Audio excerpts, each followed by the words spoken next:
Hey everybody, my name is Brandon Johnson. I'm one of the media educators at Outside The Lens Media Makers program. On February 22nd, we had the honor of hosting Alexandra Grey, a actress, but more importantly, an activist fighting for the social equality of trans people throughout the media arts. We were so honored to have her. She sat down and spoke with our students on a multitude of topics, and this is that video.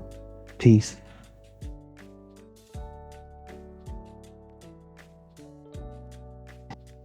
Well, here's a personal one that you don't have to answer if you don't want to, but I know that you've been thrown out of your house because of what happened. I don't want to say it because Oh, it's okay. We can have real talk. I'm all about real talk. You talking about when I was disowned by my family when I came out Yeah. as trans? Oh, okay. Yeah. I know people get sensitive about that. No, I look at life that as every experience in our life leads us to the moment I think that we're in. It doesn't mean that we should have to go through bad things or experience trauma or pain in order to become successful or stuff like that. But I don't regret anything that's happened in my life because I love my life now. And I think every step in my journey has led me here. So I embrace talking about, growing up in 7 foster homes and first being disowned for coming out as gay, because I thought that might have been like an easier thing, but it was a lot deeper. And I realized I was trans in high school.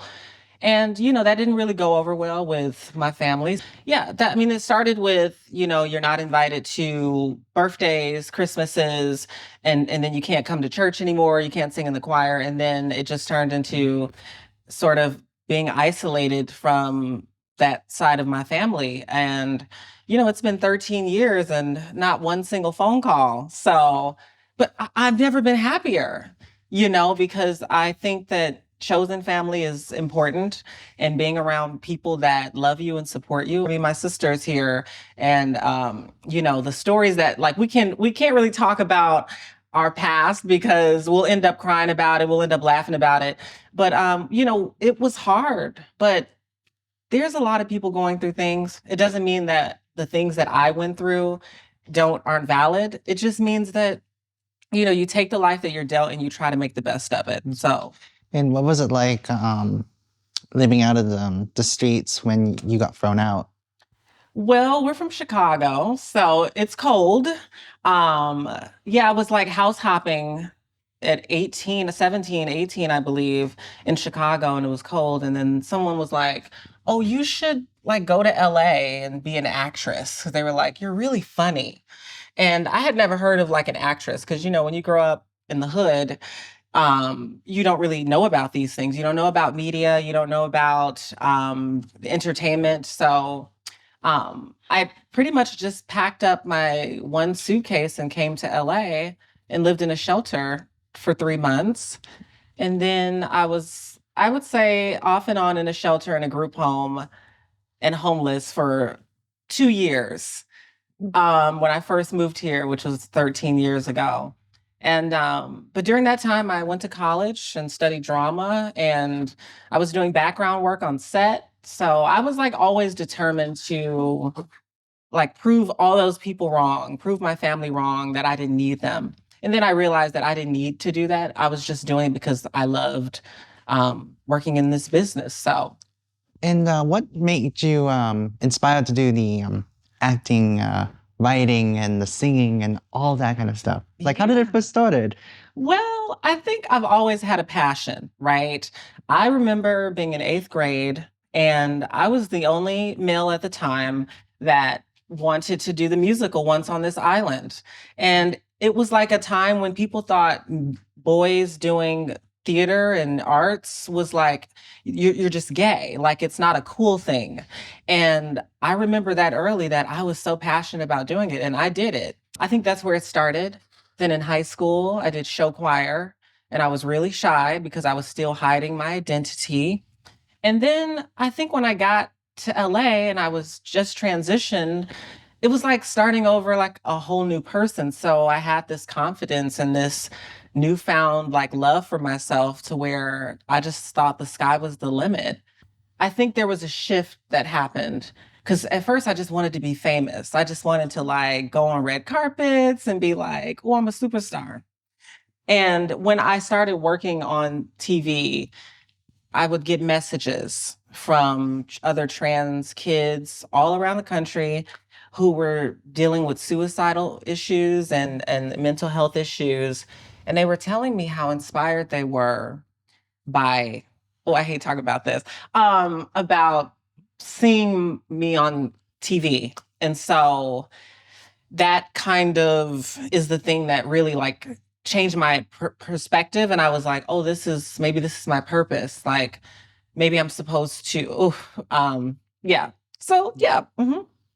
So when these people come in and tell you that you inspired them, what do you usually get out of that? Well, I think some people would take it as like a huge responsibility, but I welcome the responsibility because I think given the circumstances that I've been through in my life, I feel like I can power through it and I can be that voice for them. So I take it with like grace and I take it as it's a huge responsibility, but I welcome it because, lives are at stake.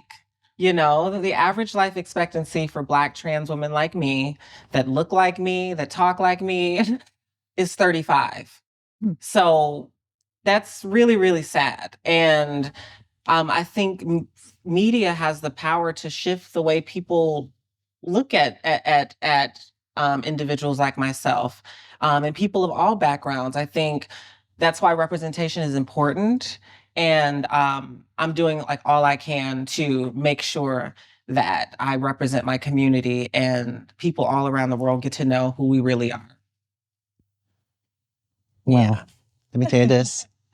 You are a lifesaver for people who are dealing with coming out of the closet and dealing with people that want to be trans. Thank you. Thank you. I wonder what it would have been like if when I was growing up, I saw myself on TV or I saw myself in books or in entertainment.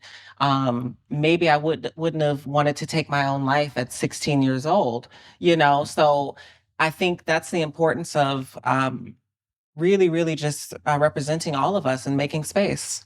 And another question.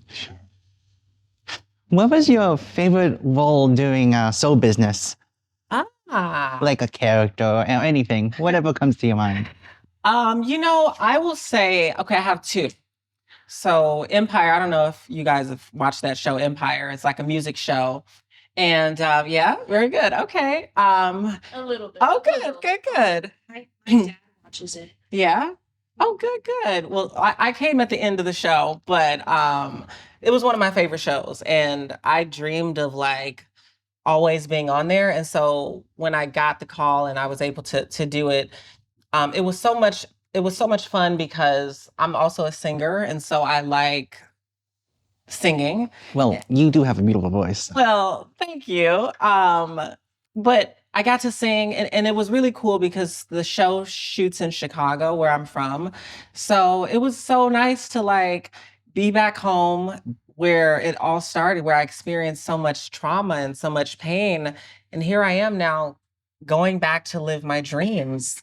I dreamed of being on stage and being on screen. And like now I'm back in my hometown and my sister came, down to the set. And it was like, it's just a surreal moment that like I'm living proof that like anything is possible, right? Like you can have whatever you want. You can go after your dreams. Like it's not gonna always be easy, but I would say that Empire was my favorite show because of those reasons.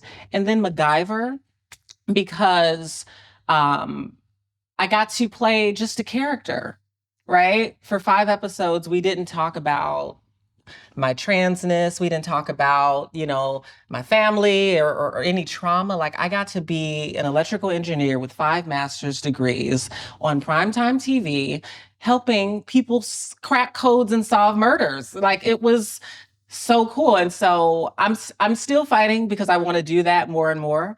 But I think that is so cool to get to see all of us with our different backgrounds doing all types of work, right? And not just reducing us to our identities or how we identify. So MacGyver was cool. There were some sets that I worked on that were fantastic, and where you had a fantastic crew. Transparent was one of those. It was my first show. And when I tell you the first day, we all were at Sloss and Swap Meet, which I frequented a lot when I first was homeless. Um, we all sat in a group. It was about a group of 100 of us, crew, cast, directors, everybody.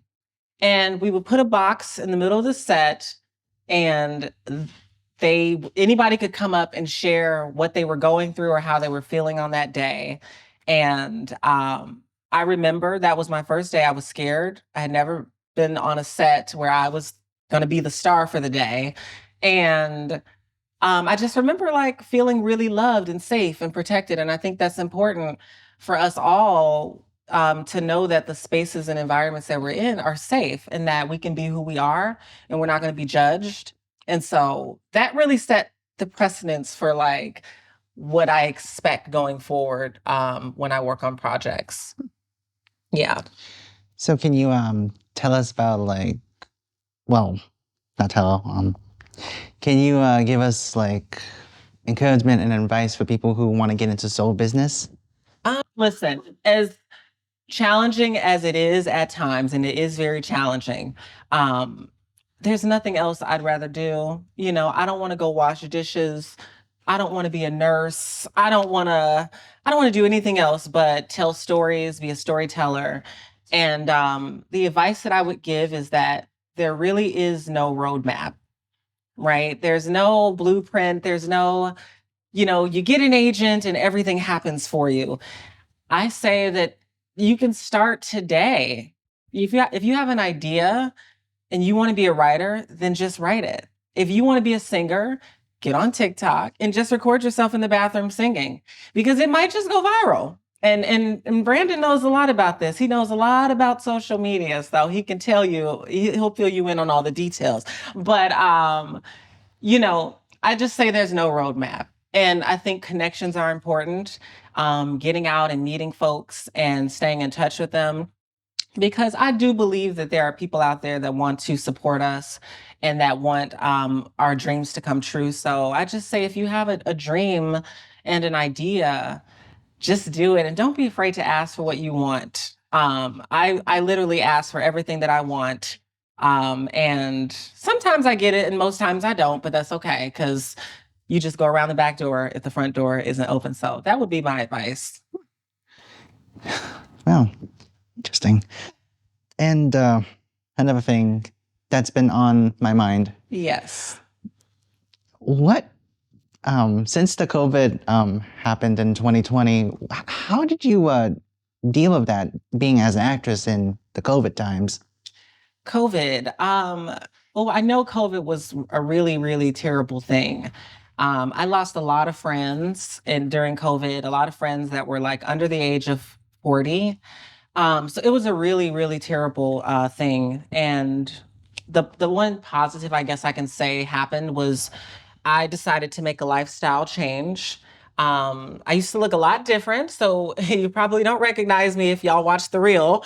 But I decided to become a healthier person and start taking care of my body, and working out and just in dancing and eating better. And the pandemic really forced me to look at my life and say, okay, I need to change up some things. And so in doing that, I felt mentally that I became a stronger, healthier, happier person. And I can say that career-wise, I felt like, and I guess since we're here and we're talking about the realities of the business, I felt like I saw an increase in the number of film opportunities I got. And so I got like offered a lot of film roles, but TV wise, I haven't really been offered much since then.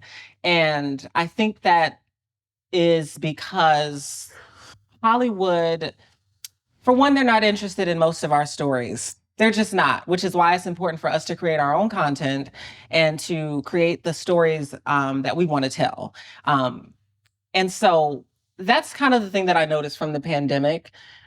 And I think that's what kind of fueled me into writing more and filmmaking, because I'm not gonna wait around for this business or someone else to validate my worth or my talent. And I also don't want to be 50 by the time I get a leading role. So I'm gonna write it myself. And the pandemic really, really put me into that mind space of like, I'm gonna start writing, I'm gonna start creating, I'm gonna start developing and producing. And yeah, so that was the one positive thing that happened And from what COVID. and what about the thing about the writing strike and the actor strike? You know, since shows and everything else has been canceling, how did you deal with that one? It's interesting, right? We've been through a lot. The strike was interesting. I didn't really feel affected by the strike, and I'll tell you, because it's not like my phone is ringing off the hook. It wasn't like I was working before then. So the strike didn't affect me much. I just worked my 3 and 4 other jobs that us actors do. And but I hope with what the strike did is that I hope that it allows for more equity for people like us. I feel like we're the only profession that, you know, you have to work 3 and 4 other jobs to pay for that job. And I think that that has to change, because there's so much money and so much, just so much money out there that these folks have, these gatekeepers have in this business, and we also want a piece of the pie. And I think that we deserve a piece of the pie. So yeah, the strike was interesting, but I just kept writing. Hey, good on you. I mean, most people put their passions on writing and making the scripts coming true, and then all of a sudden they just go out and cancel. It's like, why you do this? I mean, you said it was good, and now you cancel it? I know they've been canceling a lot of shows, predominantly a lot of shows of color. But I don't think that that's anything that's new. I think that we've always had to fight a little bit harder. You know, underrepresented groups and voices. I think we always have to fight for our stories, and so. But I think we're resilient, and I think that you know, you can't. This business can't exist without our stories. Yeah. And how did you juggle between the difference between a singer and an actress, along with the writing and the, well, that's it. Yeah, I know. I mean, it's a lot. You know, you have a lot of different talents. I think it's important to focus in on at times, but I think you can do it all. But I think I wanted to be a singer first, but then I think acting sort of happened sooner. And this is also like some more advice about you know, how do you navigate this business? I think I saw acting also as a way to push through to becoming a singer, you know, and to getting music made. I mean, if you look at, I don't know, who's like if you look at Beyonce, I mean, she's Beyonce. So if she wants to do a movie, somebody's gonna do a movie, you know, for Beyonce. So it's like, I think if you have other talents and things that you're passionate about, totally feel free to go after those, because you know, sometimes, you know, being an artist is very hard. Being a singer is very hard. You know, it's very competitive. You know, there's album sales and like touring and all that stuff. I just think it's a really hard business, but I think acting is something where it might be a little bit easier to get into, because you can put out things, you can create your own short film, you can crowdfund $5,000 to do a short story and submit it to a festival and get some notoriety. There's screenplay competitions. So yeah, that's how I'd sort of navigate. And what impact do you have on your views when you do your roles? Say that one more time, I'm sorry. What impact do you do when you view your roles for your viewers? Oh, you know, I think just to what I was saying earlier about, I think it does something when people can see themselves.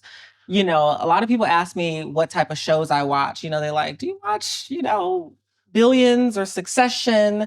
And I'm like, Not really, because those shows, I'm sure they're great, but they just don't interest me. What interests me is seeing, Kerry Washington on Scandal, right? Seeing Viola Davis on How to Get Away with Murder. Like, seeing Black women like me, that's inspiring. And I'm like, ooh, like, I want to just, go after life and just and go after my dreams, because these are some powerful women.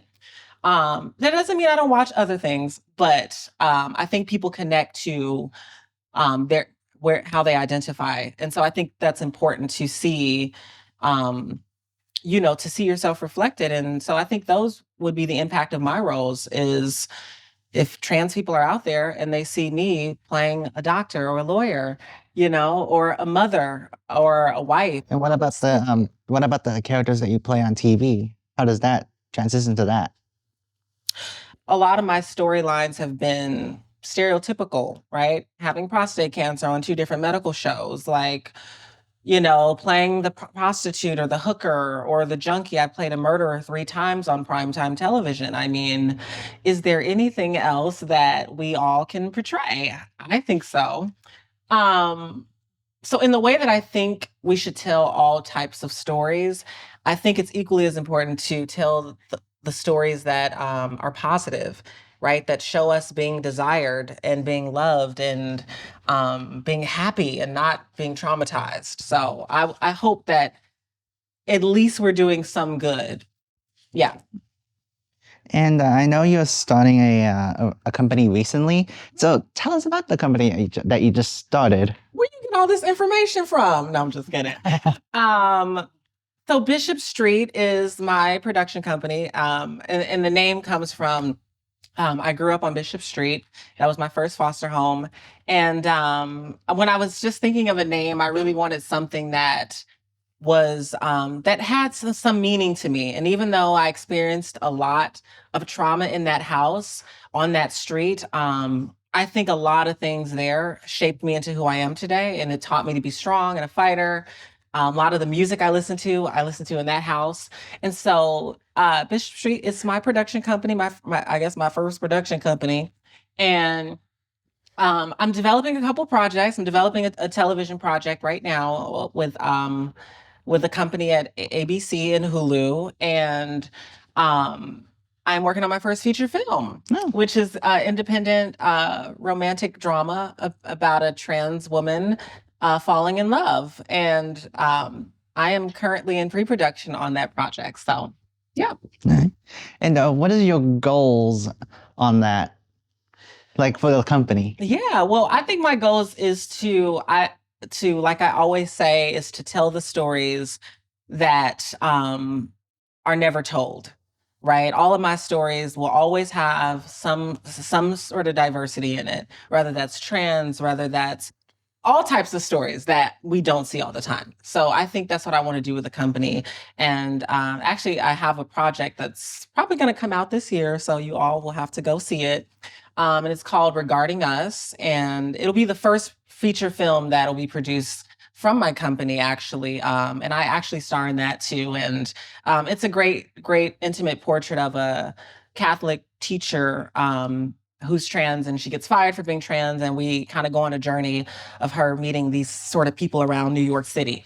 And those are the kinds of stories that I want to tell. And of course, I'm going to tell all types of stories, but I want to set a precedence right now that representation is going to matter. And that is the purpose of the company.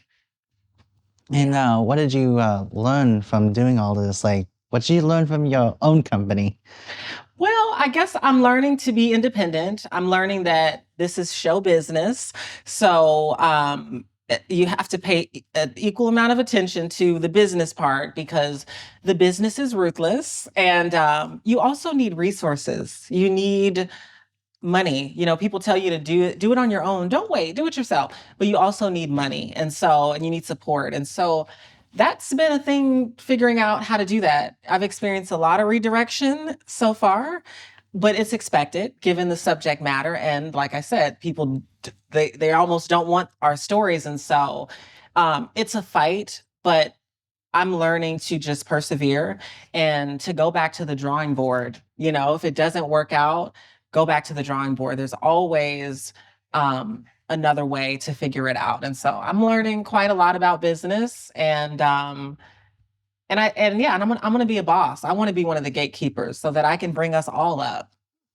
Yeah. Well, is there anything you like to share with us? To share? Oh, I feel like I've been talking too much. Yeah. I don't know. I mean, I guess if you all have questions, that would be great. But I don't think I have anything to share. I'm just excited to be here, and I appreciate you guys letting me come and just share a little bit of my story. Well, it's actually great to have you here. It actually quite made me inspired to do more of my work. Yeah. So thank you for that. I love that. Of course. That's why we're here.